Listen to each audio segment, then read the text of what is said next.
ఉషోదయం ప్రేమించు కాపరి ఉషా కిరణాలు ఉదయకాలపు వాక్య ధ్యానమునకు మిమ్మల్ని ఆహ్వానిస్తున్నాం. ప్రార్థన. మహాపరిశుద్ధుడు అయిన తండ్రి, కృపగలేసయ్య, ఈ ఉదయకాల సమయమున నీ యొక్క సన్నిధికి రావడానికి అనుగ్రహించిన ఈ దినమును బట్టి వందనాలు చెల్లించుకుంటున్నాం. తండ్రి, ఈ ఉదయకాల సమయమున నీ వాక్యము చేత నాతోను మా ఒక్కొక్కరితోనూ మాట్లాడమని వేడుకుంటున్నాం. వినగలిగే చెవిని, గ్రహించుకునే హృదయాన్ని అనుగ్రహించి నీ కృప చేత ఆశీర్వదించమని యేసు పరిశుద్ధ నామమున అడిగి వేడుకుంటున్నాను పరమ తండ్రి. ఆమేన్. ఈ ఉదయకాలపు వాక్య భాగము యోబు గ్రంథము 36వ అధ్యాయము 4వ వచనం నుండి 6వ వచనం వరకున్న వాక్య భాగమును చదువుకున్నాం. నా మాటలు ఏ మాత్రమును అబద్ధములు కావు. పూర్ణ జ్ఞాని ఒకడు నీ ఎదుటనున్నాడు. ఆలోచించుము. దేవుడు బలవంతుడు గాని ఆయన ఎవరిని తిరస్కారము చేయడు. ఆయన వివేచనా శక్తి బహుబలమైనది. భక్తిహీనుల ప్రాణమును ఆయన కాపాడడు. ఆయన దీనులకు న్యాయము జరిగించును. మనము చదివిన వాక్య భాగము యోబు యొక్క స్నేహితుడు యోబుతో మాట్లాడిన కార్యం. ఇందులో ప్రభు మనకు ఒక గొప్ప కార్యమును తేటపరచడం చూడగలము. ఆయన మాటలు సత్యమైనవి, ఎంత మాత్రము అబద్ధము కావు. ఆయన బలహీనులను చూస్తూ ఉన్నాడు. ఆయన జ్ఞానము పరిపూర్ణమైనది. భక్తిహీనులను ఆయన చూస్తూ ఉన్నాడు. నీతిగా నడుచుకునే వ్యక్తి, దీనులుగా జీవించే వారిని ప్రభు చూస్తూ ఉన్నాడు అన్న కార్యమును చాలా తేటగా చెప్పటం చూడగలం. బాహుబలం అనగా దేవుని యొక్క బలము చాలా గొప్పది అన్న కార్యము చాలా క్లుప్తంగా ఇక్కడ చెప్పబడటం చూడగలం. ఈ దినములలో దేవుని యొక్క దృష్టి మన మీద ఉంది. ఎవరైతే ఇతరుల ద్వారాగా ద్వేషించబడుచున్నారో, లేకుంటే ఇతరుల ద్వారాగా శోధనకు గురి అవుతున్నారో, వారి పట్ల ప్రభు తన కృపను కలిగి ఉన్నాడు అన్న కార్యమును చాలా తేటగా చెప్పటం చూడగలం. అనేక సార్లు నేను ఇలాంటి కష్టమును అనుభవించేదానికి ఏమి చేసినాను, ఎందుకు నేను ఇలాగూ శోధించబడుచున్నాను, ఎందుకు ప్రభువు నన్ను విడిచిపెట్టినాడు అన్న ప్రశ్న మన హృదయంలో రావచ్చు. కానీ ప్రభు మనకు తెలియపరుస్తున్న కార్యము, ఆయన ఎవరైతే దీనులుగా ఉన్నారు, ఎవరైతే ఇతరులు అనగదొక్కుచున్నారు, ఎవరైతే ఇతరుల చేత బాధను అనుభవిస్తున్నారో, లేకుంటే శ్రమలు అనుభవిస్తున్నారో, శోధన అనుభవిస్తున్నారో, వారికి ప్రభు తన కృపను ఇచ్చేదానికి తన యొక్క హస్తము వారికి తోడుగా ఉన్నది. ఆయన యొక్క బలము వారికి తోడుగా ఉన్నది.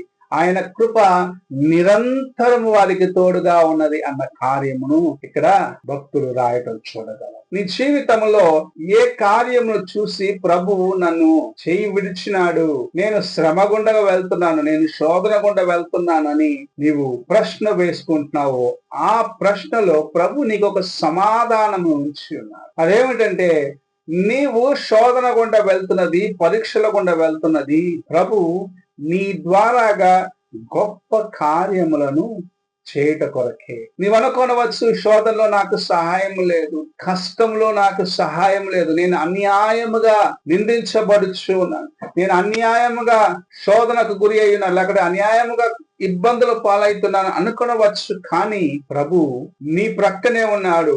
ఏ కార్యంలో అయితే నిన్ను శోధిస్తున్నావు, ఏ కార్యముల ద్వారా అయితే నీవు కృంగదీయబడుచున్నావో, ప్రభు అదే కార్యముల చేత నిన్ను హెచ్చించి, నిన్ను ఘనపరిచి, ఎవరి మధ్యలో అయితే నీవు తల వంచుకున్నావో, ఎవరి మధ్యలో అయితే నీవు నిలవలేకపోయినావో, వారి మధ్యలోనే నీకు తన కృపను అనుగ్రహించాడు. మోషే ఫరో యొక్క కుమార్తె యొక్క కుమారుడుగా ఉన్నప్పుడు తన ప్రజలైన వారు హింసలు పొందుతున్నారు అని ఒక దినమున ఒక వ్యక్తిని చంపివేసినారు. ఆ కార్యము అతని జీవితంలో ఎంత దూరమునకు తీసుకెళ్ళింది. తను 40 సంవత్సరాలు వెళ్లి అరణ్యములో గొర్రెలు కాసుకుండే ఒక జీవితమును జీవించవలసి వచ్చింది. అయితే ఒక సమయం వచ్చినది, ఎవరైతే అక్కడ నుండి పారిపోయినాడు, ఎవరు చూసైతే ఏ ఇశ్రాయేలు చూసైతే మోషే పారిపోయినాడు, వారి మధ్యకు వచ్చి నిలబడి దేవుని పేరట మీకు విడుదల ఇవ్వాలని, మిమ్మల్ని బానిసత్వం నుంచి బయటకు తీసుకొని వెళ్ళడానికి ప్రభు నన్ను పంపి ఉన్నాడు అన్న కార్యమును తెలియపరిచి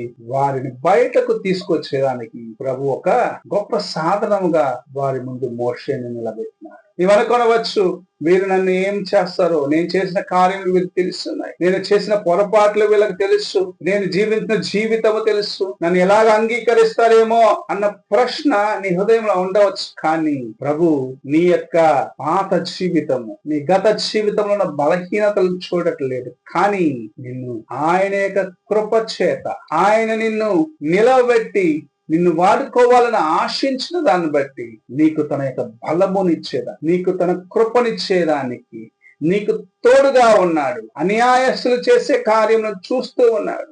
నేను కృంగదీసేదానికి తను చేసిన కార్యంలో చూస్తూ ఉన్నాడు. వారిని అణిచివేసేదానికి, నిన్ను లేవనెత్తేదానికి ప్రభు ఆశ కలిగి నీకు సమీపముగా ఉంది. ఈ ఉదయ కాలమున దేవుని యొక్క వాక్యం విన్న ప్రియ సహోదరుడా, సహోదరి, నీవు దేని చేత అణిచివేయబడుచున్నావు? ఏ యొక్క కార్యము నిన్ను అనగదొక్కేదానికి అపవాది సాధనముగా వాడుచున్నాడు? దాని ప్రభు సన్నిధి తీసుకొనిరా. అందులో నుండి ప్రభు నిన్ను విడిపించడం మాత్రమే కాదు, నిన్ను లేవనెత్తేదానికి, నిన్ను హెచ్చించేదానికి, నిన్ను గణపరిచేదానికి సాధనముగా వాడుకుంటాడు. నిన్ను అనగదొక్కేదానికి ప్రయత్నిస్తే అపవాది కార్యములను లయపరిచి నిన్ను ఆశీర్వదించే ప్రభు నీకు తోడుగా ఉన్నాడు. ప్రార్థన చేసుకుందాం. మమ్మల్ని మిక్కిలిగా ప్రేమిస్తున్న పరలోకపు తండ్రి, ఈ ఉదయ కాలమున నీవిచ్చిన గొప్ప కృప కొరకు వందనాలు చెల్లించు. అవును తండ్రి, మమ్మల్ని అనగదొక్కే వారి మధ్యలో మమ్మల్ని లేవనెత్తి సాక్షిగా వాడుకుంటానని నీ వాక్యము సెలవిస్తుంది. ఈ దినములలోనైనా అనేక మంది క్రైస్తవుల్లోనైనా భయముతో, కలవరంతో నింపబడుచున్నారు. మా యొక్క భవిష్యత్తు ఎలాగుంటుంది, ఈ దేశ పరిస్థితులను చూస్తూ కలవరము చెందుతూ ఉన్నారు. కానీ దేవా, వారి మధ్యలో నీ కార్యము చేసే దినము ఆసన్నమైతుందని గ్రహించుకొని నీ వైపు చూసి ముందుకు వెళ్ళడానికి మాకు సహాయము చేయమని యేసు పరిశుద్ధ నామమున అడిగి వేడుకుంటున్నాను పరమ తండ్రి, ఆమేన్. తండ్రి అయిన దేవుని ప్రేమ, కుమారుడైన క్రీస్తు కృప, ఆదరణకర్తైన పరిశుద్ధాత్మక సహవాసం ఇప్పుడు ఎల్లప్పుడూ తోడై ఉండి సదాకాలము నడిపించును గాక. ఆమేన్.